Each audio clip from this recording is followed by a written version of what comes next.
If I was to identify the combinations that get us into the most trouble, these would be the ones. These are even harder to play than the larger cards. The problem is that new players think that these cards are far, far stronger than they really are. Poker would be a boring game if you only waited for the 4 best hands to come along. It would also not be very profitable because other players would soon work out that you only played with the very best cards and you would never get any action. Considering that, these cards certainly have their place. Just like small pairs, try and get in cheap with these cards and not spend too much money. The problem is that if you call big raises with these cards, you are most likely dominated. Let's say for example someone raises and you call with King Jack.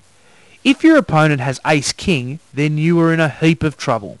If the flop comes up King 7-3, then suddenly you have hit top pair.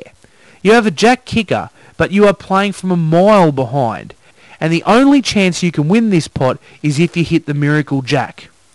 This can create a world of hurt. Most poker players would be caught out in this situation. Be prepared to throw these combinations away if you sense that there are some really good hands out there. Drawing hands. 10-9, 9-8, 8-7, 7-6, 6-5, 5-4, 10-8, 9-7, 8-6, 7-5, 6-4. These type of hands are personal favourites of mine. The great thing about them is that you certainly know when they are good after the flop. If you are playing 6-5 of clubs and the flop comes down Ace King 10 of hearts, you know that your hand is total rubbish. These drawing hands are best played when they are suited. Hands like 8-7 or 6-5 are commonly referred to as suited connectors, and many players love to play them. Also, the great thing about these drawing hands is that it can be difficult for your opponent to predict what cards you are likely to be holding. Remember, poker is a game of deception. Put these things in perspective with these hands. They are not the sort of cards you want to be playing without experience. Practice this move and see how it works for you. Experiment and look for signs and play them when there are a lot of players on the table so that you get good value. Also, to start with, don't be playing these cards to big raises or big bets. Hands you will not be playing. This is basically all the other combinations.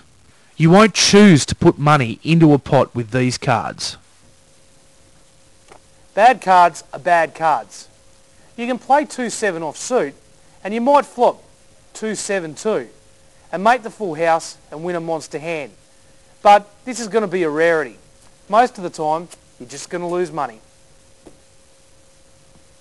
For starters, don't fall in love with suited cards. It's okay to play a suited ace from time to time, let's say Ace 3 of hearts, if you can get in cheaply. But remember that you are only going to hit the flush about 1 out of every 50 hands, so don't go crazy. If you have one big card and one small card, that is a pretty good sign that your hand is no good. So for example, Jack 5 and Queen 3 are excellent hands to throw in the rubbish. Cards such as 9-6 or 4-7 are also pretty weak starting hands. It is true that you can make straights, but there are large gaps in between. Also, if you hit pairs with these, you have weak kickers and it's very difficult to win big pots. Use your common sense. Soon you will be able to tell the good from the bad.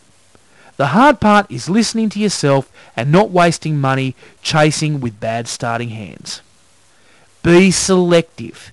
Don't waste your money on bad hands. Bad players play far too many hands and never show any ability to select hands that will pay off in the long run.